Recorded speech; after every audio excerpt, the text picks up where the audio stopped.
Bonjour, chat BTS, contexte particulier, on est le 28 mars, stress maximum dans toutes les écoles parce qu'il faut rendre, en tout cas pour les BTS NDRC, il faut rendre les fiches E4 sur Cyclades ainsi que 6.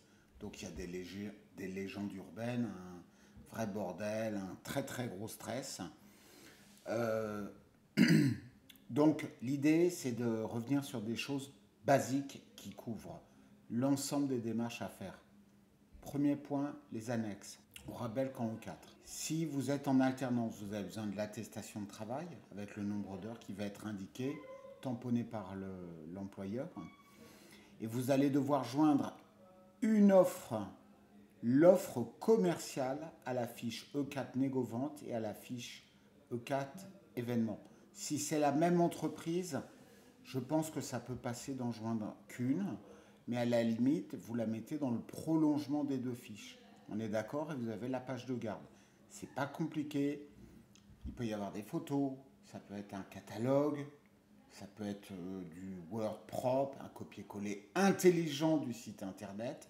Donc il n'y a pas de difficulté. C'est indispensable.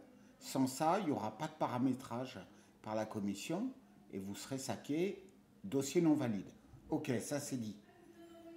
Maintenant, pour E6, on a des problématiques similaires. Et il ne faut pas oublier, par contre, qu'en E6, il y a un dépôt sur Cyclades des fiches, avec page de garde, attestation aussi. Et ensuite, il y aura envoi du dossier papier, avec une partie des annexes dans le dossier papier. Mais ça ne vous empêchera pas, si à ce stade, vous avez à peine fini vos fiches, mais que vous n'avez pas trouvé vos annexes, pour la simuler et l'observer par exemple, il n'y a pas de stress. Vous les intégrez dans le PowerPoint, vous referez une présentation, vous rapporterez d'autres annexes. Il n'y a aucun souci là-dessus. Bon, on prend rapidement un doc de référence du rectorat, comme ça on remonte aux sources. Et on regarde précisément, ok? Donc là, on nous dit quoi? Épreuve ponctuelle. Alors, ça, c'est le chapitre, on ne va pas perdre de temps. Les deux pages. La fiche est un outil pour faire réfléchir l'étudiant. Ce n'est pas un objet d'évaluation. Donc, arrêtez le stress. Il y aura assez de stress sur la préparation du PowerPoint, sur la préparation du script, c'est l'oral, ça se travaille. Donc, perdez pas de temps là. Donc, chaque rubrique doit être remplie. Laissez pas un truc vide. OK? Bon, là, c'est des choses. Recto, type d'activité, analyse de l'activité, etc. Qu'est-ce qu'on dit là? Éléments sur lesquels les jurys s'appuient pour confectionner la fiche candidat et la fiche jury. Tout simplement, la fiche candidat, vous allez recevoir une fiche où on va vous dire vous vendez à des acteurs du B2B alors que vous êtes B2C, on fera une fiche là-dessous, l'inverse. Et les jurys, évidemment, ils vont devoir intégrer un rôle aussi, puisqu'ils vont jouer telle ou telle personnalité, tel ou tel profil son casse, tel ou tel acteur dans une grande surface ou dans une entreprise ou un client ou ce que vous voulez. Voilà, ok, on est d'accord? Bon. Les fiches descriptives de l'activité, on redit que en amont de l'action, c'est en amont de l'action, durant l'action, après l'action. Donc vous voyez que ciblage et prospection, il ne faut pas tout mélanger. Pour l'événement commercial, vous avez un ciblage en amont, c'est-à-dire comment vous ciblez les gens du salon sur lequel vous allez ou l'événement. Est-ce que votre cible est présente? Durant l'action, bah, vous vous repérez. Et après, comment vous travaillez sur les fichiers que vous avez obtenus. Voilà. Exploitation et mutualisation, c'est pareil. Donc, c'est pour ça que, très important, une analyse amont, ciblage, prospection de clientèle, une analyse informationnelle sur le marché, une analyse réflexive. Perdez pas de vue ces 3 points. C'est super important. C'est pour ça, moi, les étudiants que j'ai vus, là, voilà, j'en ai vu beaucoup, j'ai insisté sur les termes clés qui sont attendus. Ciblage. Quelle est votre cible? Quelle démarche de prospection? Inbound ou outbound? Vous déclinez. Ensuite, par rapport au ciblage, J'ai travaillé sur ma cible. Ensuite, j'ai travaillé sur une base. J'ai fait une requête spéciale. Donc, j'ai segmenté. Segmentation. Voilà. Ensuite, vous voyez, c'est des choses relativement simples, mais c'est des mots-clés attendus. Ensuite, analyse amont, ciblage. Analyse informationnelle, le partage d'informations.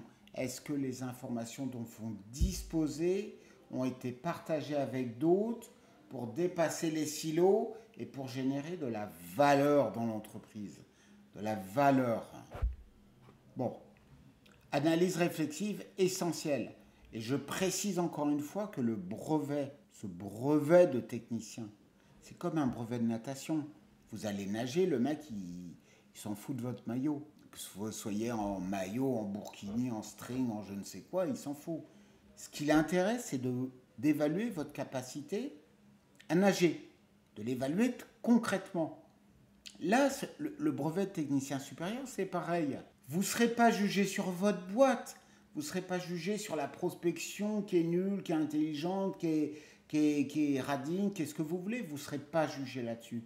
Vous serez jugé sur votre capacité à mettre des mots et des concepts sur vos actions. Voilà, c'est ça le savoir. Et les fiches, elles sont là pour ça.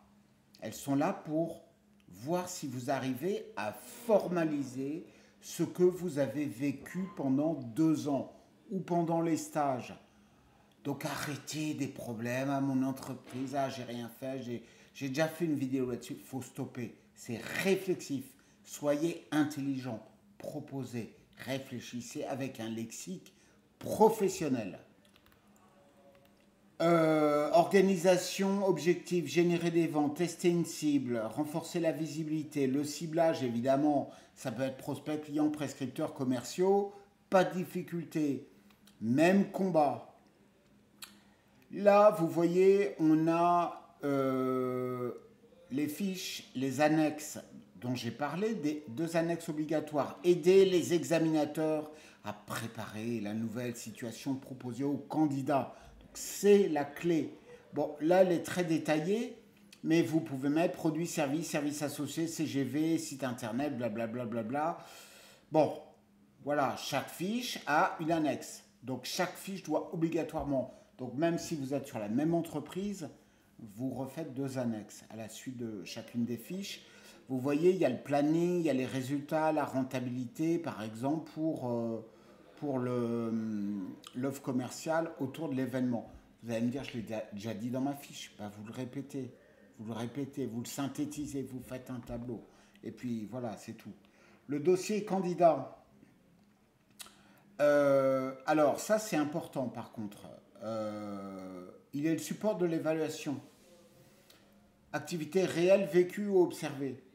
On est d'accord, c'est la clé. Alors qu'en animation, c'est réel, vécu, observé, simulé. C'est pas du tout pareil. Hein. Bon, la fiche 1, la fiche 2, attestation de stage. OK. Et la page de garde, etc. Et les annexes, bien entendu. Hein. Voilà. D'accord ? Et ensuite, on va avoir un dossier en double exemplaire, la conformité, etc.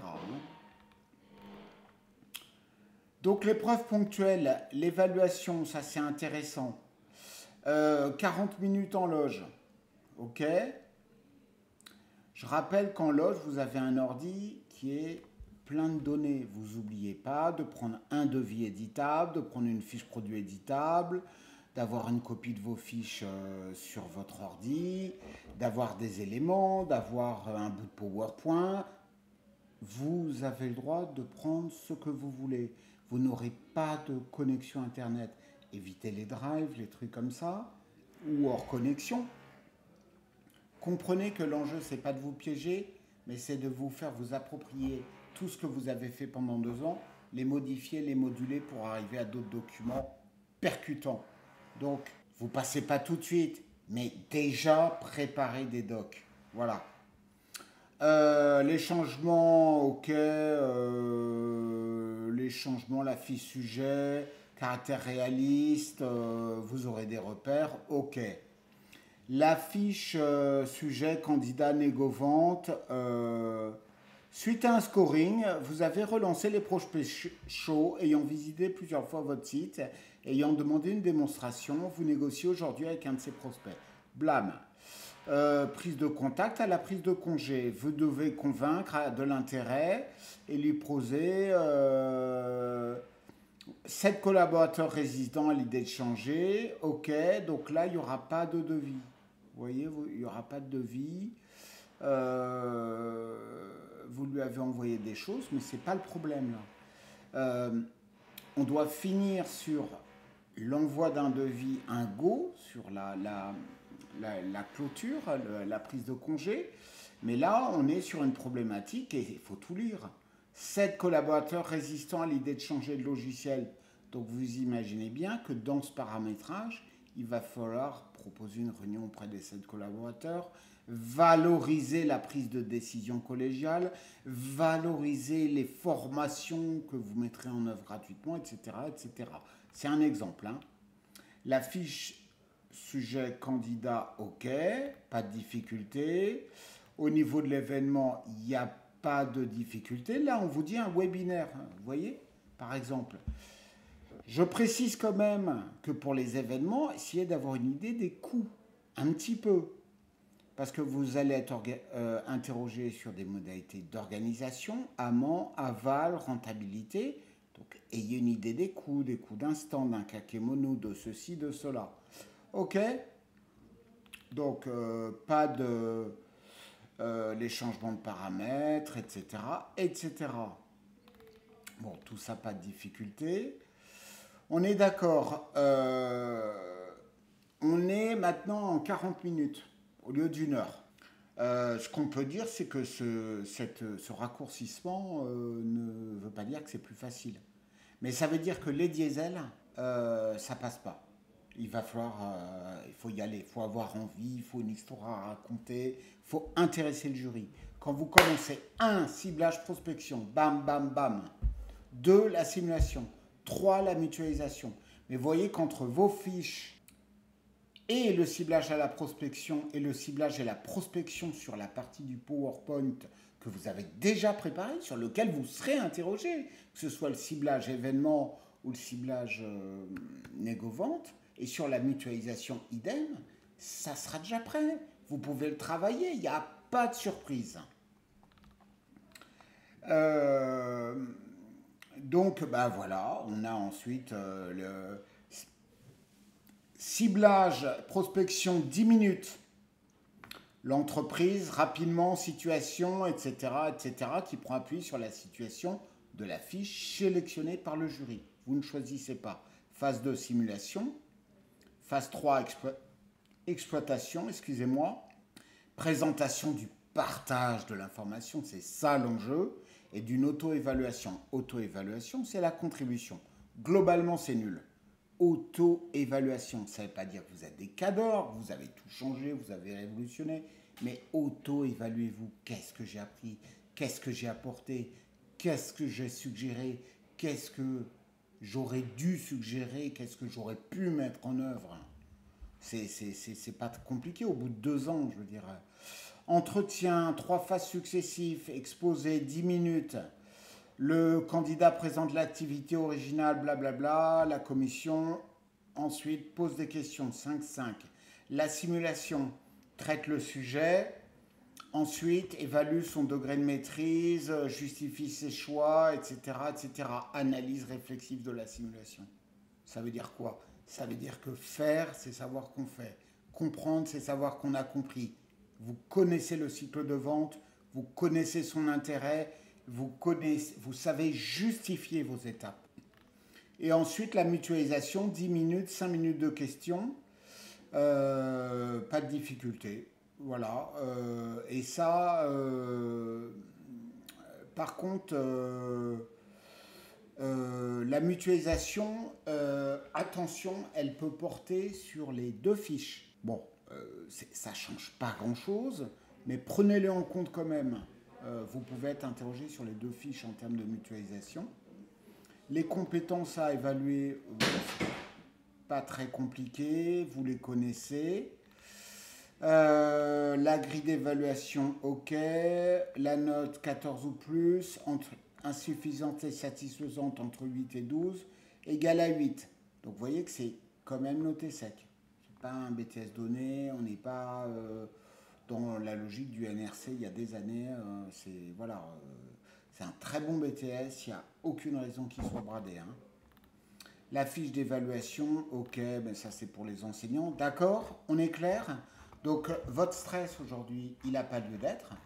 Pour une raison simple, c'est que vous allez rendre vos fiches sur Cyclade avec l'offre commerciale. Vous n'allez pas vous planter parce que sur Cyclade, il y a le numéro d'inscription, mais en fait c'est le numéro candidat. Ensuite, ça va être envoyé papier. Et donc, il n'y a pas de stress à ce niveau-là. Et vos fiches, vous voyez, vous ne serez pas évalué dessus. Elles sont importantes pour le paramétrage, mais vous ne serez pas évalué. Après, l'étape qui va intervenir début avril, ça, c'est le vrai travail.